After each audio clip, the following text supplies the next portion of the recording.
ಸಮಾಧಾನಕ್ಕೆ ಮುಂದಾಗಿದ್ದಾರೆ CM DK Shivakumar. Surjewala ಅಸಮಾಧಾನಗೊಂಡಂತವರ ಭೇಟಿಗೆ CM DK Shivakumar ಮುಂದಾಗಿದ್ದಾರೆ. ಯಾರ್ಯಾರು ಅಸಮಾಧಾನಗೊಂಡಿದ್ದಾರೋ ಅವರನ್ನ ಸಮಾಧಾನ ಮಾಡೋ ಪ್ರಯತ್ನ ಈಗ ನಡೀತಾ ಇದೆ. ಶಾಸಕ ಎಂ ಕೃಷ್ಣಪ್ಪ, ಟಿಬಿ ಜಯಚಂದ್ರ ಭೇಟಿ ಮಾಡಲಿದ್ದಾರೆ ಸಿಎಂ. ಅಸಮಾಧಾನಿತರ ಸಮಾಧಾನಕ್ಕೆ ಡಿಕೆ ಶಿವಕುಮಾರ್ ಮತ್ತು ಸುರ್ಜೇವಾಲಾ ಮುಂದಾಗಿದ್ದಾರೆ. ನಿನ್ನೆ ಆಪ್ತ ಸಚಿವರನ್ನ ಕಳಿಸಿ ಅಸಮಾಧಾನವನ್ನ ತಣಿಸೋದಕ್ಕೆ ಯತ್ನಿಸಿದ್ರು ಡಿಕೆ ಶಿವಕುಮಾರ್. ಈಗ ಖುದ್ದು ಭೇಟಿಯಾಗಿ ಕೃಷ್ಣಪ್ಪ, ಜಯಚಂದ್ರ ಜೊತೆ ಮಾತಾಡೋದಕ್ಕೆ ನಿರ್ಧಾರ ಮಾಡಿದ್ದಾರೆ. ಸಚಿವ ಸ್ಥಾನ ಸಿಗದವರನ್ನ ಭೇಟಿಯಾಗಿ ಮನವೊಲಿಸೋದಕ್ಕೆ ಮುಖ್ಯಮಂತ್ರಿಗಳು ನಿರ್ಧಾರ ಮಾಡಿದ್ದಾರೆ. ಸಚಿವ ಸ್ಥಾನಕ್ಕಾಗಿ ಪೈಪೋಟಿ ಬಹಳ ಜೋರಾಗಿ ನಡೀತು. ಸಚಿವ ಸ್ಥಾನ ಯಾರ್ಯಾರಿಗೆ ಕೈ ತಪ್ಪಿದೆಯೋ ಅವರ ಅಸಮಾಧಾನ ಕೂಡ ಜೋರಾಗೇ ಇದೆ. ಈಗ ಅವರನ್ನ ಸಮಾಧಾನ ಪಡಿಸೋದು ಕೂಡ ಒಂದು ದೊಡ್ಡ ಸವಾಲು. ಮನವೊಲಿಸೋದಕ್ಕೆ ಸಿಎಂ ಡಿಕೆ ಶಿವಕುಮಾರ್ ಮುಂದಾಗಿದ್ದಾರೆ. ಖುದ್ದು ಭೇಟಿಯಾಗಿ ಅವರ ಜೊತೆ ಮಾತಾಡೋದಕ್ಕೆ ತೀರ್ಮಾನ ಮಾಡಿದ್ದಾರೆ.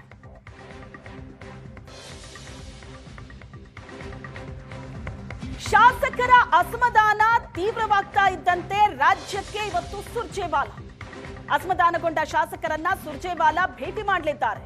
ಬಂಡಾಯ ತಣಿಸೋದಕ್ಕೆ ರಾಜ್ಯ ಕಾಂಗ್ರೆಸ್ ಉಸ್ತುವಾರಿ ಸುರ್ಜೇವಾಲಾ ಮುಂದಾಗಿದ್ದಾರೆ. ಅಸಮಾಧಾನ ತೀವ್ರವಾಗ್ತಾ ಇದೆ. ಹಾಗಾಗಿ ರಾಜ್ಯಕ್ಕೆ ಇವತ್ತು ಸುರ್ಜೇವಾಲಾ ಭೇಟಿ ಕೊಟ್ಟು ಅಸಮಾಧಾನಗೊಂಡಂತಹ ಶಾಸಕರನ್ನ ಖುದ್ದು ಭೇಟಿಯಾಗಿ ಸುರ್ಜೇವಾಲಾ ಮಾತಾಡಲಿದ್ದಾರೆ. ರಾಜ್ಯ ಕಾಂಗ್ರೆಸ್ ಉಸ್ತುವಾರಿ ಸುರ್ಜೇವಾಲಾ ತಾವೇ ಸಮಾಧಾನ ಮಾಡೋದಕ್ಕೆ ನಿರ್ಧಾರ ಮಾಡಿದ್ದಾರೆ.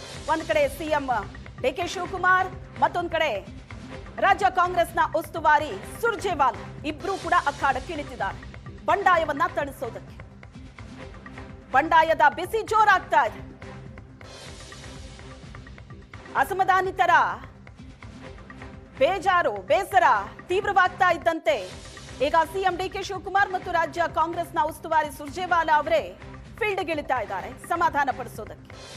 ಶಾಸಕರನ್ನ ಖುದ್ದು ಭೇಟಿಯಾಗಿ ಮಾತಾಡಲಿದ್ದಾರೆ. ಸುರ್ಜೇವಾಲಾ ಕೂಡ ಮಾತಾಡ್ತಾರೆ. ಈ ಕಡೆ ಸಿಎಂ ಡಿಕೆ ಶಿವಕುಮಾರ್ ಅವರು ಕೂಡ ಮಾತಾಡಲಿದ್ದಾರೆ. ಎರಡನೇ ಹಂತದ ಸಚಿವ ಸಂಪುಟ ವಿಸ್ತರಣೆ ಆಯಿತು. ಸಚಿವ ಸ್ಥಾನ ಕೈ ತಪ್ಪಿದವರ ಅಸಮಾಧಾನ ಕೂಡ ಜೋರಾಗಿದೆ. ಕೊನೆಯ ಸಂಪುಟ ಕಾರಣ ಪಕ್ಷದಲ್ಲಿ ಅಸಮಾಧಾನ ಸಹಜ. ಶಾಸಕರು ಸಂಪರ್ಕದಲ್ಲಿದ್ದಾರೆ, ಯಾರು ರಾಜೀನಾಮೆ ಕೊಡಲ್ಲ. ಸಚಿವಾಕಾಂಕ್ಷಿಗಳ ಆಕ್ರೋಶದ ಬಗ್ಗೆ ಟಿಬಿ ಜಯಚಂದ್ರ ಹೇಳಿಕೆ ಕೊಟ್ಟಿದ್ದಾರೆ. ಶಾಸಕರು ಭಾವೋದ್ವೇಗದಿಂದ ರಾಜೀನಾಮೆಯ ಮಾತಾಡ್ತಾ ಇದ್ದಾರೆ.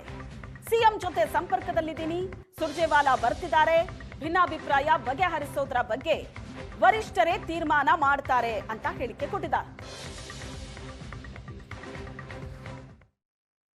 ನಾನದನ್ನ ಆ ಪ್ರಸ್ತಾವನೆ ನಾನು ಒಪ್ಪಿರಲಿಲ್ಲ. ಆದರೂ ಕೂಡ ಅದು ಒಂದು ನಿರ್ಧಾರವನ್ನು ತೆಗೆದುಕೊಂಡಿದ್ದಾರೆ.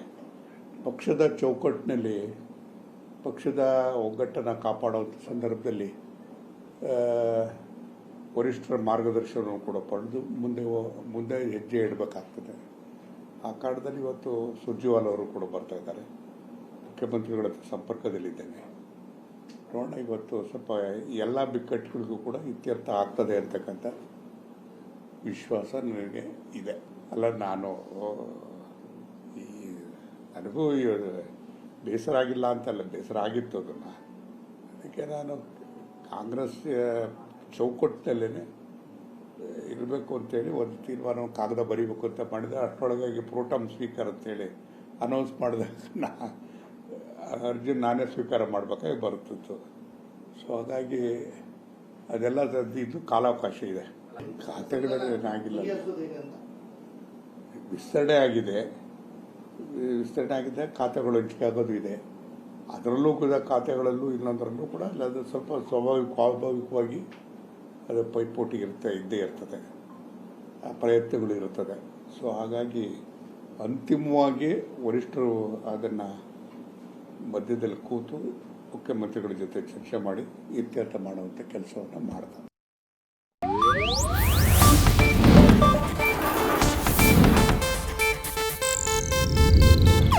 ಇದು ಏಷ್ಯಾನೆಟ್ ನ್ಯೂಸ್ ನೆಟ್ವರ್ಕ್ ಪ್ರಸ್ತುತಿ.